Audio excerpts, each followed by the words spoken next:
Welcome to Canada's podcast, the number one podcast for entrepreneurs by entrepreneurs. Hi, and welcome to Canada's podcast. I'm your host, Celine Williams, and today I'm joined by Brady McDonald, who is not here with his wife, Christy, as she has just had a baby. Congratulations, very exciting. But Brady and Christy started investing in real estate in 2015 and have since built multiple companies, purchased over 120 properties, and have helped hundreds of Canadians acquire wealth through their real estate joint ventures and educational programs. Brady, thank you for joining, especially with a new baby. Very exciting. Thank you very much for having me. I'm very excited to be here. I'd love to hear a little bit about your journey to becoming an entrepreneur. What got you started, why you decided to do it, just how you came to be an entrepreneur and running this business. Sure. Yeah. So I think I was an employee for years, but like the actual entrepreneur period, I believe started when I was a young kid. So like back when I was 11 years old, I had started Brady's lawn care and snow removal, and it was purely out of the necessity to actually pay for my hockey. So our family didn't have a whole lot of money, and it was like a little bit of a divorce scenario where, nobody's paying. So I just knew that I had to solve the problem. So I started Brady's lawn care and snow removal, and I'd be shoveling snow at 5 o'clock in the morning, 3 city blocks. I'd write little invoices. I remember it was $6.40 minimum wage. And so I realized if I find the work, I put in the effort, I can be compensated and I can really get what I want. So, and obviously that was when I was much younger. And then later on, I ended up working for Hydro One as a utility arborist and then a utility arborist instructor. And once I learned those skills, I, again, quickly adapted to, okay, how can I, do this for myself? So I started Town and Country Tree Service, and utilized, a lot of the beginner type marketing where we did flyers for certain areas where there's large trees and there's some money. And did signs, like really low expense marketing. And so I would do that every night after work, work 10 hours a day. And I do that until dark. And then on the weekends, and that again created the extra income for us to live the lifestyle that we wanted. Right. Mm-hmm. And so we didn't have to always worry about, money or, going here, doing that, or having a boat. I always had that side hustle, even when I was making good income. And then it got to the point where, my career was with a corporate career, right? And it got to the point where I was I was starting to feel restricted and slowed down in my progression. My ideas weren't going, like, I didn't have the ability to grow that idea, right? So, and we were also pregnant with our first daughter. And so my wife and I started thinking about, okay, what can we do? Like we started feeling trapped, right? What can we do to do something more? What can we, so we started looking at all different types of ideas, researching it on the internet, buying franchises, buying land and developing storage units and et cetera. And in this exploratory process, my wife ran into a guy who was a full-time real estate investor. And the guy had about 44 duplexes, and it was like, mind blown. My wife came into me in the car. And this is kind of when we were looking for that opportunity. And she's like, well, you wouldn't believe it. This guy does this. And I'm like, and I literally wrote down what the opportunity was. And I did his math on how much cash flow, mortgage pay down and appreciation and wealth he was creating for those properties. And it was like a light bulb. Right. And what I think I'm a firm believer is like, we don't know what we don't know. And like, unless you're exposed to a potential opportunity, you don't really know that, that's a good idea or that's a potential goal for that would be a good fit for you. Right. So, anyway, once I realized that was it was okay. I set a goal, right. And it's like, hey, I want to do that. Right. And how do I do that? Well, we break that big goal into smaller goals and then into like people I need to talk to and books I need to read. And then we literally started checking off those smaller tasks to get to the big goal. And and that's essentially how, and then we started growing the business to what we have today, quit the job, etc. So it sounds like you have always had kind of an entrepreneurial spirit in you. And it sounds like maybe your wife has as well. So and I might be wrong. Your wife is obviously not here right now. But that coming together, I think, is a really interesting partnership. right? Because I think it would be very different if you were entrepreneurial and she wasn't, or vice versa for something like this. Yeah, absolutely. Yeah, Christy totally has that in her as well. She was actually a real estate appraiser in Ontario. So, but she had a job working for somebody doing commercial appraisals, and this is again right around the same time that we kind of had these ideas that we wanted to do something more, and I think actually just she came off mat leave, or she was about to go back into the workforce after mat leave. And it's like, hey, well, you have two options. You go back and type for, she has one arm. She lost her arm in a boating accident. So she could literally do that for 8 hours. Or why don't we start BK, real estate appraisals? And so there's two options. And so is it like, hey, well, again, who do we need to talk to? We talk to these appraisers, and how do we get on these lists? And again, it was really quickly. And we kind of complement each other's personalities, because I'm very idea and she can put the glue together and pick up the pieces behind me, right? So if I had the vision and to map out her plan, she's very good at implementing it and getting the little details done. And so she took it upon herself and nailed that. And so she did that for a couple of years, probably 3 years, until again, and it was still kind of a job. I mean, yes, she was an owner operator, but nonetheless still like just a solopreneur with a couple employees, but no, she's very tied to it. And then that's where, again, this other business, the real estate investing, kind of got her out of that. And so she could focus, more on the real estate side and grow it. Very cool. I love that. I love that you both had, so two things. I love that you've had both very different paths and come together and found this place that you can work, create this business together, create your life together. I'm sure there's unique challenges in being married to your business partner. Totally going to ask you about that. Oh yeah. But I also think you hit on something that's really important, and that is that finding a business partner, probably also a life partner, but someone who, if you are going to be growing and scaling your business, which you have obviously done, having someone that complements your skill set as opposed to duplicates it is really important. And it's super challenging for people because it's easier to get along with someone who thinks the same way that we do, right? It's far less friction than if it's someone who's like, okay, hold on, how do we actually implement that idea, Brady? What are we going to do about it? Yeah. 100%. I could agree more. We talk about this, like if we're speaking or, just talking about scaling business in a whole, and real, like, because people, like, say somebody wants to replicate what we've done, and having a partner, for one, is like, I don't know how you could do it without. You could still do it, but I think it's a lot of work. That'd be a lot of work. But then, and to your point, like I'm not good at the things she does because I don't like it, and vice versa. And like my personality is here, and hers is much more mellow and actually it's very, so we totally complement each other, and we don't do the same roles in the job within the business, right? Because then you have two leaders spreading the entire company. It's a lot easier, right? You can't be perfect at perfect. That's actually kind of like, yeah, you can't be good at everything, right? That's just a fact. So try to stick to what you're good at. And generally, if you're good at it, you're going to enjoy it, which makes business and life a lot better. Yeah. But we actually just kind of add on to that. So we were about to start another business. So when I'm starting this venture with this particular person, and I don't know this person very well. We did a personality test. It was the DISC assessment. Yep. And so he did it, I did it, and I'm like, wow, this is like 10 out of 10. So I'm like, so Christy, my wife, reads this, right? And she's like, oh yeah, oh no, she said something. I said, hey, what do you think about this person's personality compared to mine? I'm like, it's pretty accurate, right?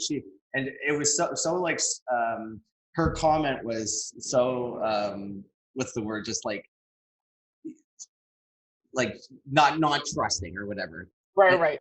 And she was like, yeah, whatever. Like, or yeah, we'll see about that or something like that, right? And I'm like, okay, you need, and that annoys me because that's again my personality. So I'm like, you need to do the DISC assessment. And so anyway, we both did it. And it's probably something we should have done a long time ago because they're very accurate. Yeah. Well, it's interesting when you identify what your strengths are and what the gaps are as well. But when you identify what your strengths are, and you can operate from that place confidently, it changes everything, right? So the fact that you are clear on what your strengths are and Christy's clear on what her strengths are lets you build a really strong partnership and create a business that you can scale in.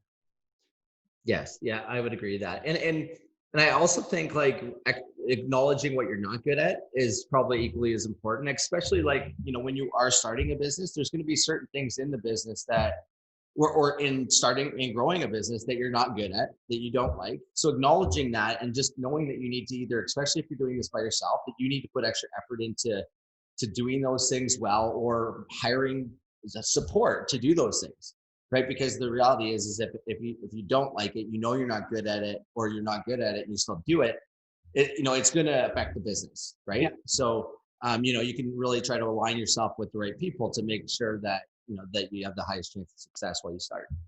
Yeah, absolutely. So I'm going to ask about some of the challenges of working with your life partner as well as business partner. But I do want to also, after that, have you explain a little bit about how your business operates today. Yeah. But because we were talking about being married to your business partner, what are some of the challenges that come with that? Because there are definitely, we do have listeners that are in family businesses of some sort or interested in doing this. So what are the benefits and challenges that come with it as someone who has done it successfully? Yeah, thanks. Yeah, so the benefits, well, okay, so again, I'm different than most people, I would say. Like, well, my wife probably finds it more difficult than I personally do, because I'm just so involved. I could talk about business all day long because it's what I love. It's like, like a lot of people like to talk about sports. I don't like talking about sports. I want to talk about growing business and ideas and stuff, right? But I mean, one of the challenges is for sure you find yourself just talking about it and not other things. You talk about business a lot. You take it home, you take it on vacation, right? That is probably one of the downsides. And then obviously when you have a group of staff, and there is some bickering sometimes goes on, at least with us. Maybe not everybody does that, and somebody can get along perfectly well. But anyway, there certainly is complications. But ultimately you do need to compromise. It's just like anything, right? But because it could probably get out of hand if you're not careful. It can be sensitive, and I guess it probably ultimately depends on each person's personalities. But like, I'm a very, very strong, forward person, and I'm just ideas, and I want things to go fast. And what Christy's not, right? And so anyway, it's just really working together, not pushing her too much, realizing that, right? Because otherwise it's just going to stress out not only the business, but the household. Those are probably the only challenges, really. She'd probably have a few more to add to the list. But I think that, and honestly, so I work with Christy, but also my brother's project manager, renovation manager. My sister worked for us. We've done lots of joint ventures with family as well. And, I think, the reason it works well is because we treat it like business, right? This is, so if there is, conversations and agreements done, then it is done just like the same way I would, like, let's say for example, I joint venture with you, or a joint venture with my parents.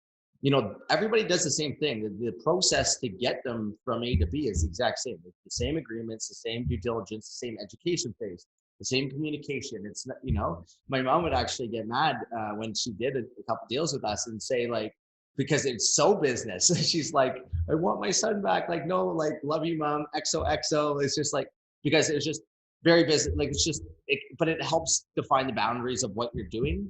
So I think, so yeah, we've got family throughout and friends that we've dealt with. And I think just treating it like business is, and just remembering that, like, and so if it's written down, it helps, right? You can't rely on somebody's word or remembering something, right? So I think those are a couple things that we do to make sure that we stay within and we don't become, family conflicted. It sounds like you use the word boundaries a few times, and it sounds like both for you as partners in life and business, but also the joint ventures that you do, that boundaries is really important. Recognizing them, setting them, respecting them, and that helps it stay in the arena where whatever happens in business isn't personal, which I think is what the challenge often is when you're, whether it's working with your wife or doing business with family or friends, is that it becomes personal. Yeah, absolutely. Yeah, it's that's exactly it. And then also it's really about setting expectation, right? And trying to do that well ahead before there's a scenario where somebody is in the, not really knowing. If you can clearly set expectations, communicate it very well, and make sure that everybody's educated in all types of different outcomes, then when those outcomes happen, it's not blindsided, and they're not as emotionally, you're not going to be as emotionally attached to the potentials. I don't know. Right.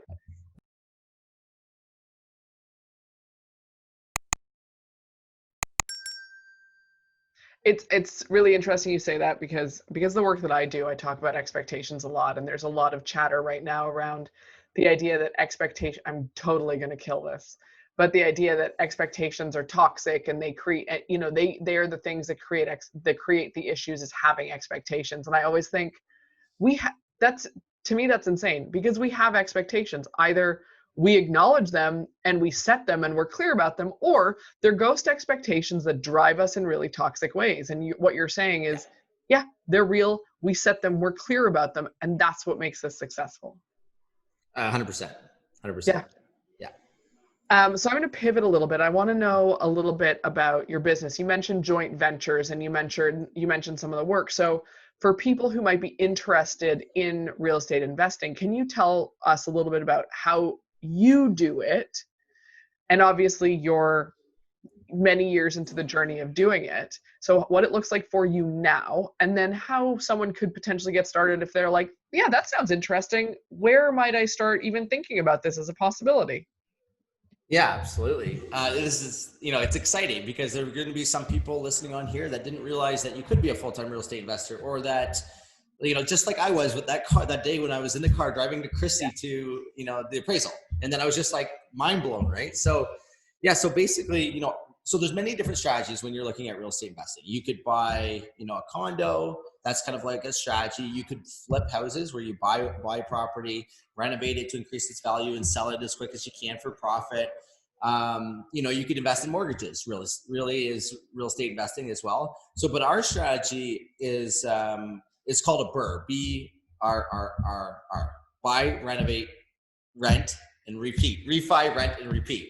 So you buy the property, and then we renovate it. So we renovate, generally speaking, what we do is we always renovate it from a single family home into a duplex or a triplex, okay, right? So, and then once it's renovated, we go back to the bank, say, hey bank, we've now made this single family home into a triplex. The value has gone from 400,000 up to 700,000. We'd like to get a new mortgage, and we'd like to get a new 80% loan to value mortgage. So when we do that mortgage, the money that comes back to us from the bank at the refinance process pays for all the renovation money, as well as a lot of the down payment.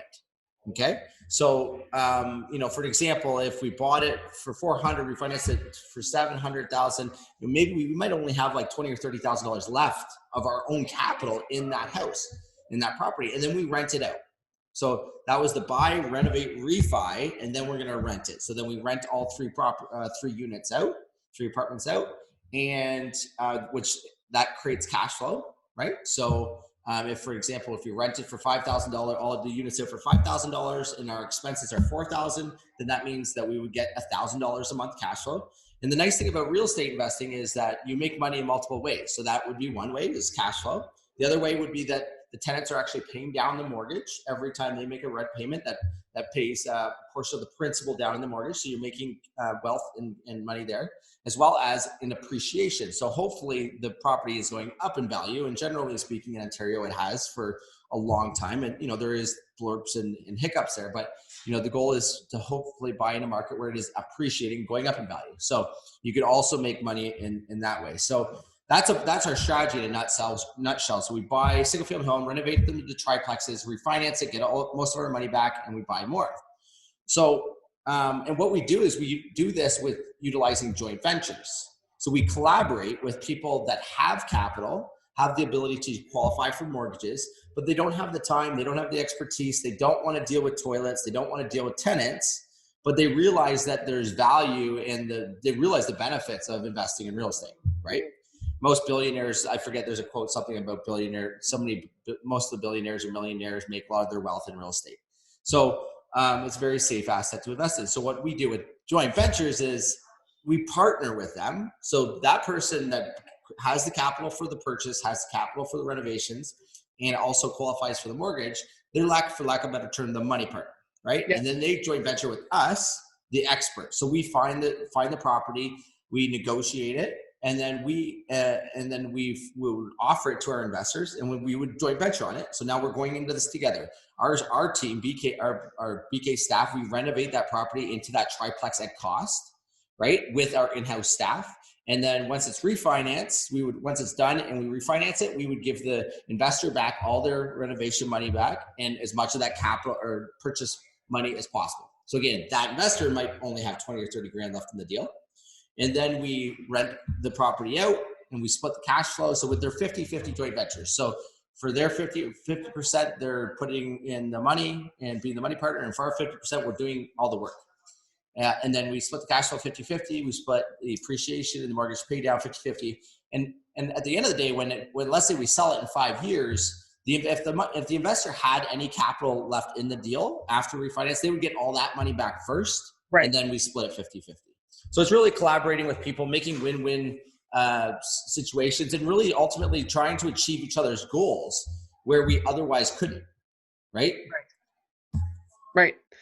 So that's really interesting. That's a really cool strategy. I'm going to ask, so if someone is hearing this and going, that sounds really cool, how much money would I need to get started in a joint venture with you? Like, what does that look like? What would that look like? I'm asking this because I'm then going to backtrack to someone who doesn't have that kind of money. So so if someone's like, what would that look like? A couple $100,000? Like, what would I need to approach Brady and say, that sounds cool. How do I get into real estate investing with you? Yeah. So for the properties, again, it's all really based on, so our strategy, we do the same thing over and over and over again. So that way we remove a lot of the risk and then the numbers are very predictable. So generally speaking, the purchase is about 90 to 100,000 and to renovate it, say 150,000. So round up $250,000 and that would purchase the property as well as renovate the property. Got it. Right. And so generally, and then when we refinance it, they'd likely get it all back. Maybe leave 30 grand left in the deal and then we'd rent it. Yeah. Perfect. So if I'm hearing this and I'm like, I want to do this when I have $250,000, but I don't have that yet. So what can I do? Like, what would you advise someone, if I'm a listener thinking that, to start to learn more about the different strategies or real estate investing in general? If they're at the point where they could work with you, great. But if they're like way at the beginning and they're just like, this sounds so cool, I want to do that in 3 years when I have the money, what can they do to get to that point? What would you recommend that they could do? Yeah. So the first thing that we always do, so there's how do you get started in investing in real estate? Number one is educating yourself. That's the first step. And educating yourself is not expensive in real estate investing. So there's lots of great Canadian books. Don Campbell has I only read 1 or 2 real estate investing books. And I knew that I felt like it was enough to get started. And one is Real Estate Investing by Don Campbell, Real Estate Investing in Canada by Don Campbell. So it's a really good book. It talks about the basics. There's lots of podcasts that you can also listen to. And the most important thing about your education process is making sure that it's Canadian based, because there's lots of American content, but what happens in the United States is not what happens here with regards to financing, the types of deals and the strategies that work across borders. So, educating is the first thing, because, we just told you that there's an opportunity. Okay, so there's an opportunity to really create the life that you want for you and your family. You don't have to do it with us, though. You can do it by yourself, and it doesn't take 120 properties. It could take 3 if that's your goal. So educating yourself is one of the most important things. Number 2 is setting goals. Like, if your goal is to, why would you want to invest in real estate? So what does that ideal life look like? And is it an amount of money? Is it things you want to do with your family, right? So if you picture your ideal life, like do a vision board. Honestly, I think that's one of the most empowering things that you can do. And once you know what your ideal life looks like, well, then that's the goal. So what can we do today to get you closer to that goal? So is 3 properties in 5 years the goal? Okay, perfect. So what's the strategy? That's the next thing we need to talk about. And so you educate yourself. You got to pick a strategy relatively soon into this education journey. And also you need to pick an area. So, because what you're trying to do is you want to become an expert in the strategy in the area, right? And while you're educating yourself. Okay. So, picking a strategy and really you're going to be talking about the things that you're good at and the things that you're not, right? How much time do you have to devote into this? Is renovations going to be your thing or is it not, right? So then you're going to start to determine, okay, well, yeah, I want to be the expert because I got all this time and these skills and the care, or I don't want to be the expert and hold on, let's, figure out other more passive ways to invest. Right. So that education journey could take you anywhere, right? But it's also, you're going to do some self-realization, setting the goals and realistically looking at it from a checklist standpoint. Okay. What do we do today to get us closer to the goal tomorrow? Well, and I think that's a really important piece of it because everyone's different, right? So this strategy works for you and it might work for a lot of but there might be people listening who are like, I really want to invest in real estate, but I don't like that. That doesn't sound right to me because it doesn't, for whatever reason. But if they're not clear on what they ultimately are working towards, they're never going to figure out the right thing. You're going to be jumping from thing to thing or uncertain or not committed because you don't know what your vision is, what the outcome you're looking for is. So I think that's a really important piece that you're suggesting people do in this process. Yeah, for sure. Because ultimately, like, your goals are going to drive, again, there's so many different ways to invest in real estate. Like if we do all single family flips, well, that's not necessarily going to create generational wealth if that's what is something you want to do for your kids. Right. And if you do need cash flow today, because that is your goal to quit your job, well, then these are the strategies you might want to consider flipping, but you also, might want to invest in more in cash flowing assets. So yeah, goals is, going to be paired right along with education. Yeah, no, I love that. I think that's really important. So I want to ask this question. What have been the biggest challenges that you've faced as an entrepreneur or specifically in the work that you do? Yeah, the largest challenge was probably getting out of the doing it all myself mindset, right? It was that transition from doing all the renovations myself and honestly taking that first step. My first employee was my brother. So that was scary in its own. But just anytime you take a step from, what you're doing to the next thing, there's a level of risk involved, but it's always the scariest part. Right. But the weird thing about, anything realistic, anytime you're progressing or moving forward, it's always scary. The next step's always scary. Realistically, it was once you do it, you didn't even realize you did it. Yeah. Right. It's it was scary just to think about it, not to actually do it. So, but that was probably there's been some certain times in the growth of the business where we had to stick our neck back out to get there. Right. And whether it was hiring that first employee, the second employee, the third employee, and honestly, but to scale the business or to grow a business and as well as not be tied to the business and not create it like your self-made prison, it requires people. Right. But then, so what we realized, and one of the things that we learned right away was that if we're going to be bringing people on and creating jobs, then we also need to systematically do this and systemize the business, right? So that was probably the scariest thing, but one of the biggest lessons that are probably one of the things that I'm very thankful for that we did, and that I highly recommend that most entrepreneurs do, or all entrepreneurs do, is do whatever you're doing, try to systematically do it. Try to create a system so it can be repeated. Because, especially if you want to grow your business, unless you want to just do it all yourself, right? And be a solopreneur, then that's fine. You can do it all. But if you want to grow your business, then, if you're buying property, for an example, what I always did is, I know how to buy property, but if I'm going to have somebody else go, I created a checklist in a sheet where it made sure it hit these certain, the lot sizes, the room sizes, it identified the furnace age and the windows age. So that way we can hire an employee to actually do those tasks, do those roles with the, with a certain level of due diligence and confidence, right? So, systematically, a business has systems. And I think a lot of entrepreneurs, when they get started, they don't think that way, right? So I think that's like one of my biggest pieces of advice is to when you're starting out, right at the very start, systematically do things, create forms, create documents that can be repeated. Yeah. Yeah. I think that's really important. So I'm an entrepreneur, like as an entrepreneur, I'm not, it's funny because I think in terms of systems, how things are connected and work together, but I hate process for myself. Like I'm a natural rule breaker. And so I'm always like, just make that better. So I appreciate what you're saying, because I think there's a lot of entrepreneurs or people interested in entrepreneurship who that's a challenge. It's really challenging to be like this, there's actual value in this process, spend the time doing it. And I think it's a good reminder that you can scale and grow without it, but it's so much harder if you don't have the processes explicitly laid out at the beginning. Yeah. And I think I was just thinking that, I agree. Like, I was just thinking about, like, that's interesting that you're like that, because I'm like that too. Right.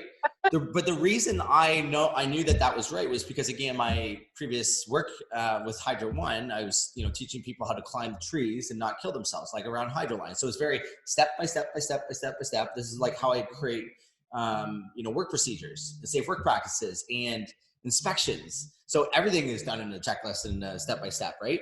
So obviously they do that for a reason. Is because generally speaking, people need it, right? So we transition that into our business, because the reality is that, our employees and our team are not like us. Yeah. Right.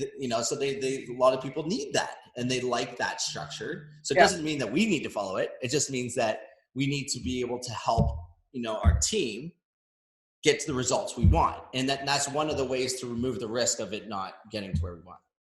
Yeah, it's that translation of, just because I know, it doesn't mean everyone else is in my head. So if I create this thing, someone else can do this. And to your point, you can then step back, you can bring people on and have the confidence to not feel like they're not doing it my way, or I have to do it all myself anymore. Right? That's a big 100%. piece of it. Yeah. 100%. I really appreciate this conversation. I think it's going to be super interesting for our listeners. And I always like to ask, is there anything that you would like to sign off with for our listeners, or recommend to them, or wrap up this conversation with? Because I think there's so much value inside of it, and I don't want to miss you having an opportunity to say something that you want to make sure you emphasize. Yeah, I wish I had some magical inspirational words, but I'm not that, I can't wordsmith that's so strategic. But so for one thing I'm doing right now, I'm doing the 75 hard. I don't know if you know what that is, but it's like, dude, that's a whole other conversation we could have. Yeah. Yeah. So I'm day 49 into this, right? You have to work out twice a day. One has to be outside, stick to a meal plan, read 10 pages of a book, drink a gallon of water, etc. It's very hard. And I was terrified to do it. That's the fact. It took me probably 4 weeks to talk myself into do it. And, no alcohol, no, et cetera. And because it was such my wife's like, there's no way you're going to do it. But because it was such a challenge, I knew I had to, because it was worthwhile, because other people wouldn't or couldn't. Right. So I think, honestly, I think people need to challenge themselves. If you're not feeling, if you have a desire to do something and you're feeling scared, well, that's probably good. Right? Challenge yourself. And if you have an idea, research it, write it down, write it in goals. Honestly, I've got a page of notes every single day, and, we set goals all the time. And honestly, goals and doing a vision board is probably the one thing we do often, whether they're just for the, for the week, for the month, or big goals, 5-year goals. But because the reality, think about going on a road trip. If you want to go, if you're going on a road trip and you don't know where you're going, how do you know to get there? Right? Life is the same way, right? Like, so, and I always kind of go back to this idea of like life by design. If you think about like how we actually, like, let's say if you want to become a doctor, okay, like, so back in high school, if you wanted to become a doctor, you knew that, okay, first step is that we got to finish high school with great grades. Second step is we got to go to university and get good grades, and we got to get into med school. After that, we know we need to do an internship, and then blah, blah, blah. We know that step by step by step, but then you get into life and it's like, we just like fly by the seat of our pants. We're not setting goals. We're not purposefully doing anything, right? We just get caught up in living, being as adults. But why can't we, reverse engineer our life to say, okay, our goal is this. Well, what do I need to do to get there? Well, I need to know I need to do this, this, this, and this. Okay, today I need to call this guy because he's smart and can help me with this. Right? Yeah. So I think, honestly, that's my what I'll leave with you. I think that's great. That's a perfect place to end it. Thank you so much for joining us today, Brady. I really appreciate it. And I hope we get to speak again sometime. Absolutely. Well, thank you so much for having me. And I can't wait to come back. It was a pleasure.